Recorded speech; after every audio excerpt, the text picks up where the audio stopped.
Digital Assam 2.0 চেনেলটো এটা নতুন ভিডিঅ'লৈ আপোনালোক সকলোকে পুনৰবাৰ স্বাগতম জনাইছোঁ। আজি এই ভিডিঅ'টোত আমি আলোচনা কৰিম PM কিষাণ সন্মান নিধি আঁচনিখনৰ যিটো 17 নম্বৰ কিস্তিৰ পইচা, এই পইচাটোক লৈ কিছুমান আপডেট আহি আছে। বহুতবিলাক পৰ্টেলত কিছুমান আপডেট আহিছে, যিবিলাক আপোনালোকে পাইছে আৰু পাই মেলি আপোনালোকৰ মাজৰে বহুতে মোক কমেণ্ট কৰি আছে বা হোৱাটছআপ ইনষ্টাগ্ৰামতো মেছেজ কৰি সুধিছে যে PM কিষাণৰ যিটো 17 নম্বৰ কিস্তিৰ পইচা নিউজ চেনেলত দেখুৱাই আছে আমুক তাৰিখে দিব বুলি, এইটো কিমান সঁচা বা কিমান মিছা। গতিকে আজি আমি ভিডিঅ'টো তাৰ বিষয়ে আলোচনা কৰিম। লগতে PM কিষাণত এইবাৰ বহুতো লোকৰ যিটো কিস্তি আছে, কিস্তিটো নোসোমায়, এতিয়া কোনসকল লোকৰ এই পইচাটো নোসোমাব সেইটোৰ বিষয়ে আজি আমি ভিডিঅ'টোত সম্পূৰ্ণৰূপে আলোচনা কৰিম। গতিকে ভিডিঅ'টো সম্পূৰ্ণভাৱে প্ৰথমৰ পৰা শেষলৈকে চাব আপুনি যদি PM কিষাণ সন্মান নিধি আঁচনিখনৰ পৰা পইচা লাভ কৰে। ভিডিঅ'ত যদি এতিয়ালৈকে লাইক এটা কৰা নাই, লাইক এটাও কৰি দিয়ক। চেনেলটোলৈ যদি প্ৰথম আহিছিলে ছাবস্ক্ৰাইব কৰি লওক এনেকুৱা ধৰণৰ ইনফৰ্মেটিভ ভিডিঅ' মোৰ ৰেগুলাৰ চাই থাকিবৰ কাৰণে। আহক এতিয়া ভিডিঅ'টো আৰম্ভ কৰোঁ। এতিয়া প্ৰথমে আলোচনা কৰি লওঁ যে PM কিষাণৰ এইবাৰ কোনসকল লোকে পইচা লাভ নকৰে আৰু কিয় লাভ নকৰে সেইটো আপোনাক কৈ দিছোঁ।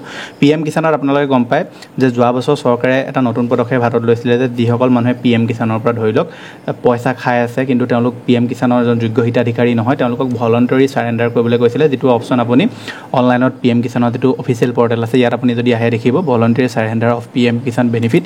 ইয়াত ক্লিক কৰি আপোনালোকে PM কিষাণ আঁচনিখনৰ পৰা নিজকে আঁতৰাব পাৰে বা নিজকে আপুনি চাৰেণ্ডাৰ কৰিব পাৰে। তাৰ কাৰণে আপুনি কোনো ধৰণৰ বোলে শাস্তিমূলক আপোনাৰ ওপৰত ব্যৱস্থা ল'ব তেনেকুৱা একো নাই। আপুনি PM কিষাণৰ পৰা নিজৰ নামটো কটুৱাই ল'ব পাৰে অনলাইনত যদি আপুনি PM কিষাণৰ এজন বেনিফিচিয়াৰী নহয়। কিন্তু বহুতো ষ্টেটৰ মানুহে কি কৰিছে PM কিষাণৰ এতিয়াও পইচা লৈ আছে, আমাৰ অসমৰ মানুহ বহুতে লৈ আছে। গতিকে চৰকাৰে এইবাৰ PM কিষাণৰ আমাৰ যি কৃষি বিভাগ আছে তেওঁলোকে এইবাৰ PM কিষাণৰ যিটো পইচা আছে এই পইচাটো তেওঁলোকে দিয়াৰ আগত আকৌ এতিয়া ৰিচেক কৰি আছে বস্তুখিনি যে কোনোবাই ধৰি লওক PM কিষাণৰ পৰা ফেককৈ পইচা খাই আছে নি, তেওঁলোকক এইবাৰ PM কিষাণৰ পইচা নিদিব। লগতে তেওঁলোকৰ লিষ্টৰ পৰা নাম কাট খাব। লগতে যিসকলে ধৰি লওক PM কিষাণৰ EKYC কৰা নাই, লেণ্ড চিডিং, আধাৰ চিডিং এইসমূহ যিসকলে কৰা নাই তেওঁলোকেও PM কিষাণৰ পইচা লাভ নকৰে। বহুতো মানুহে দেখিবলৈ পোৱা গৈছিলে যে EKYC নকৰাৰ পিছতো তেওঁলোকৰ PM কিষাণৰ পইচা সোমাই যায়, কিন্তু এবাৰ তেওঁলোকে সেইটো ভুলতো নোসোমাই পইচা তেওঁলোকৰ। আৰু PM কিষাণৰ যিটো EKYC আছে এই EKYCটো তেওঁলোকে বেছি গুৰুত্ব দিয়াৰ মেইন কাৰণ হৈছে যাতে মানুহে PM কিষাণৰ পইচাটো ভুৱাভাৱে লৈ নাথাকে বা তেওঁলোক এজন কৃষক নহয় তাৰপিছতো PM কিষাণৰ পইচা লৈ আছে, সেইটো যাতে নহয় তেওঁলোকে সেইকাৰণে বেছি গুৰুত্ব দি আছে। যদি আপুনি চাব বিচাৰে যে আপোনাৰ সকলোবিলাক ঠিক আছে নে, আপুনি নৌ ইয়ৰ ষ্টেটাছত গৈ আপোনালোকে PM কিষাণৰ ষ্টেটাছটো চেক কৰিব পাৰে। নতুনসকলে নৌ ইয়ৰ ৰেজিষ্ট্ৰেশ্যন নম্বৰ অপশ্যনটোত গৈ মেলি PM কিষাণৰ ষ্টেটাছটো নিজৰ চেক কৰিব পাৰে। যদি ৰেজিষ্ট্ৰেশ্যন নম্বৰ নাজানে মোবাইল নম্বৰ আৰু আধাৰ নম্বৰ কিবা এটা দি তেওঁলোকে গেট মোবাইল OTP অপশ্যনত ক্লিক কৰি OTPটো দি তেওঁলোকে ৰেজিষ্ট্ৰেশ্যন নম্বৰটো ল'ব পাৰে। কিন্তু ৰেজিষ্ট্ৰেশ্যন নম্বৰটো লাভ কৰিবলৈ হ'লে আপোনালোকৰ EKYC কৰাটো জৰুৰী। যদি EKYC কৰা নাই তেনেকুৱা ক্ষেত্ৰত আপুনি যিটো ৰেজিষ্ট্ৰেশ্যন নম্বৰ সেইটো ইয়াত আপোনাৰ শ্ব' নকৰিব পাৰে। তাৰ কাৰণে আপুনি ওচৰৰ CSC চেণ্টাৰত গৈ মেলি তেওঁলোকৰ পৰা সহায় ল'ব পাৰে। যিসকলে সকলোবিলাক ঠিক হৈ আছে তেওঁলোকে চিম্পলি PM কিষাণৰ যিটো registration number captcha code feel কৰি গেট OTP অপশ্যনত ক্লিক কৰিলে মোবাইললৈ এটা OTP আহিব। সেই OTPটো ফিল কৰি তেওঁলোকৰ সম্পূৰ্ণ লেণ্ড চিডিং, আধাৰ, বেংক একাউণ্ট লিংক সকলোবিলাক তেওঁলোকে চেক কৰি চাব পাৰে। যদি সকলোবিলাক ঠিক হৈ আছে তেওঁলোকে 17 নম্বৰ যিটো কিস্তি পইচা সেইটো লাভ কৰিব। বহুতো লোকে PM কিষাণৰ 16 নম্বৰ কিস্তি পইচাও লাভ নকৰিছিলে, তেওঁলোকে বহুতবিলাক খেলি মেলি হৈ থকাৰ কাৰণে। কিন্তু চৰকাৰে ফেব্ৰুৱাৰী মাৰ্চ মাহতো তেওঁলোকে বহুতবিলাক নতুন পদক্ষেপ হাতত লৈছিলে। কৃষি বিভাগৰ তৰফৰ পৰা বহুতবিলাক আমি নতুন পদক্ষেপ দেখিবলৈ পাইছিলোঁ যে তেওঁলোকে যিসকলে PM কিষাণৰ পইচা পোৱা নাই তেওঁলোকক চৰকাৰে আমাৰ কৃষি বিভাগে তেওঁলোকক বাৰে বাৰে তেওঁলোকক কৰিবলৈ সুবিধা দিছিলে। CSC চেণ্টাৰৰ থ্ৰু দিয়া হওক বা তেওঁলোকৰ কাৰণে কেম্পেইন কৰিছিলে, কেম্প পাতিছিলে। গতিকে আপোনালোকে যদি সেইসমূহ কাম ঠিক কৰি লৈছে তেনেহ'লে 17 নম্বৰ কিস্তিৰ পইচাটো আপোনালোকে যিমানকেইটা কিস্তি ফচি আছিলে সেই পইচাসমূহ আপোনালোকে লাভ কৰিব। এতিয়া আপোনালোকৰ 17 নম্বৰ কিস্তি পইচাটো আপুনি কেতিয়া লাভ কৰিব?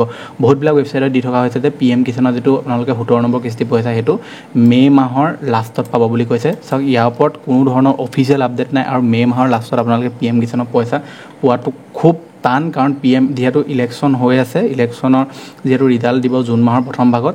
গতিকে PM কিষাণৰ যিটো পইচা সেইটো মে' মাহৰ লাষ্টত সোমোৱাটো প্ৰায় অসম্ভৱ। আপুনি যদি নিজে এবাৰ চেক কৰিব বিচাৰে তেনেহ'লে চিম্পলি আপুনি গুগলত আহি আপুনি চাৰ্চ কৰিব PM ইভেণ্ট বুলি আপুনি চাৰ্চ কৰিলে কি হ'ব, ইয়াত আপোনালোকে চাব পাৰিব যে ধৰি লওক আমাৰ প্ৰধানমন্ত্ৰী যিবিলাক লাইভ আপডেট বা আহিবলগীয়া সময়ত তেওঁলোকে কোনবিলাক কাৰ্যসূচীত অংশগ্ৰহণ কৰিব সেইবিলাক ওলাই থাকে। কিন্তু এতিয়া আপোনালোকে দেখিব পাৰিব যে ইয়াত কোনো ধৰণৰ আপোনালোকে আপডেট নাপাব পাৰে, কাৰণ PM যিহেতু এতিয়া বৰ্তমান আমাৰ ইলেকশ্যন সময় আহি আছে, ইলেকশ্যন যিহেতু চলি আছে আৰু ইলেকশ্যনৰ ৰিজাল্ট দিয়াৰ পিছতহে গম পাম যে আমি চৰকাৰ একে থাকিব নে চৰকাৰ বেলেগ হ'ব। সেইটো হিচাপত আপুনি যদি চাবলৈ যায় তেনেহ'লে PM কিষাণৰ যিটো পইচা সেই পইচাটো আপোনালোকে পোৱা এবাৰ লেট হ'ব পাৰে। জুন মাহৰ লাষ্টৰ ভাগত আপোনালোকে PM কিষাণৰ পইচাটো পোৱাৰ সম্ভাৱনা আছে। যদি চৰকাৰ চেঞ্জ হয় তেনেহ'লে আপোনালোকৰ আৰু পলম হ'ব পাৰে বা জুন মাহৰ লাষ্টতো পাব পাৰে, কিন্তু চেঞ্জ হ'লে আপোনালোকৰ পইচাটো পোৱা অকণমান পলম হ'ব পাৰে। গতিকে বহুতে আপোনালোকে সুধি আছিলে যে PM কিষাণৰ আমি পইচাটো মে' মাহৰ লাষ্টত পাম নি, আমি EKYC কৰিছোঁহে, ইমান সোনকালে আপডেট হ'ব জানো, বা আমি 17 নম্বৰ কিস্তি পইচাটোৰ পৰা বঞ্চিত আপুনি। গতিকে সেইকাৰণে আজি ভিডিঅ'টো আপোনালোকৰ কাৰণে লৈ আনিলোঁ। গতিকে সম্পূৰ্ণ তথ্যটো আপোনালোকে যদি চাই ভাল পালে তেনেহ'লে ভিডিঅ'টো লাইক এটা কৰিব। চেনেলটো যদি প্ৰথম আহিছিলে ছাবস্ক্ৰাইব কৰি ল'ব এনেকুৱা ধৰণৰ ইনফৰ্মেটিভ ভিডিঅ' মোৰ ৰেগুলাৰ চাই থাকিবৰ কাৰণে। লগ পাম এটা নতুন ভিডিঅ'ত আজিলৈ, ধন্যবাদ।